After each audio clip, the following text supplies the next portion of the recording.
मैंने बहुत गालियां सुनी हैं, बहुत आरोप सुने हैं, मेरे लिए कुछ नहीं बचा है। ये बात देश के प्रधानमंत्री मोदी ने एक कार्यक्रम के दौरान लोगों को संबोधित करते हुए कही। जब पीएम ये बात कर रहे थे तो उनके अंदर गुस्सा था, एक जोश भी था और भ्रष्टाचारियों के लिए चेतावनी भी थी। दरअसल ये बात प्रधानमंत्री मोदी ने दिल्ली में सीवीसी के सतर्कता जागरूकता सप्ताह कार्यक्रम में कही।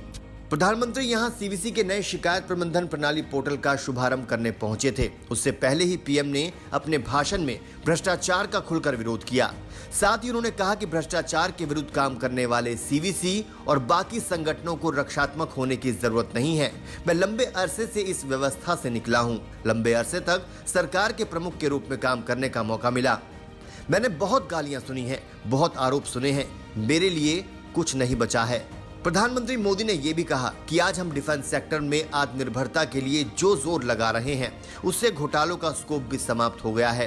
राइफल से लेकर फाइटर जेट्स और ट्रांसपोर्ट एयरक्राफ्ट तक आज भारत खुद बनाने की दिशा में आगे बढ़ रहा है। लंबे अरसे तक हेड ऑफ द गवर्नमेंट के रूप में काम करने का मुझे अवसर मिला है। मैंने बहुत गालियां सुनी, बहुत आरोप सुने दोस्तों, कुछ बचा नहीं मेरे लिए। लेकिन जनता जनार्दन ईश्वर का रूप होती है।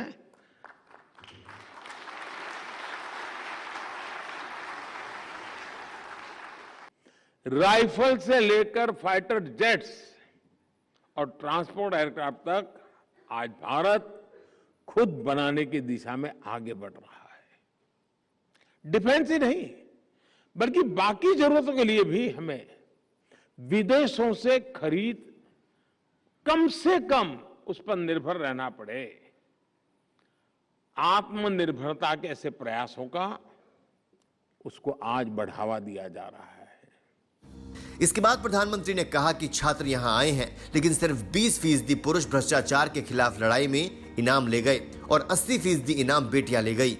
इस 20 को 80 कैसे करें, क्योंकि डोर तो उनके हाथ में है। इन पुरुष में भी भ्रष्टाचार के खिलाफ वही ताकत पैदा हो जो बेटियों के दिल दिमाग में है।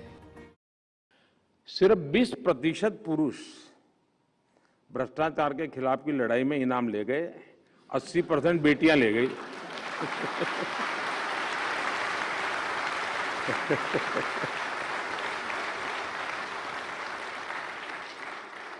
पांच में से 4 बेटियां। मतलब ये 20 को 80 कैसे करे, क्योंकि दौर तो उनके हाथ में है। इन पुरुष में भी भ्रष्टाचार के खिलाफ वही ताकत पैदा हो जिन इन बेटियों के दिल दिमाग में पड़ी है। उज्जवल भविष्य का रास्ता वही बनेगा। वहीं प्रधानमंत्री मोदी ने यह भी कहा कि भ्रष्टाचार एक ऐसी बुराई है जिससे हमें सभी को दूर रहना चाहिए। हम भी पिछले 8 वर्षों से अभाव और दबाव से बनी व्यवस्था को बदलने का प्रयास कर रहे हैं। पीएम मोदी ने कहा कि सभी सरकारी एजेंसियों को तंत्र को बदलने के लिए काम करना चाहिए और भ्रष्टाचार की परंपरा समाप्त होनी चाहिए, क्योंकि भारत आजादी की 75वीं वर्षगांठ मना रहा है। उन्होंने कहा कि देश को एक ऐसा प्रशासनिक परिस्थितिकी तंत्र विकसित करना है जो भ्रष्टाचार के खिलाफ शून्य सहिष्णुता रखता हो।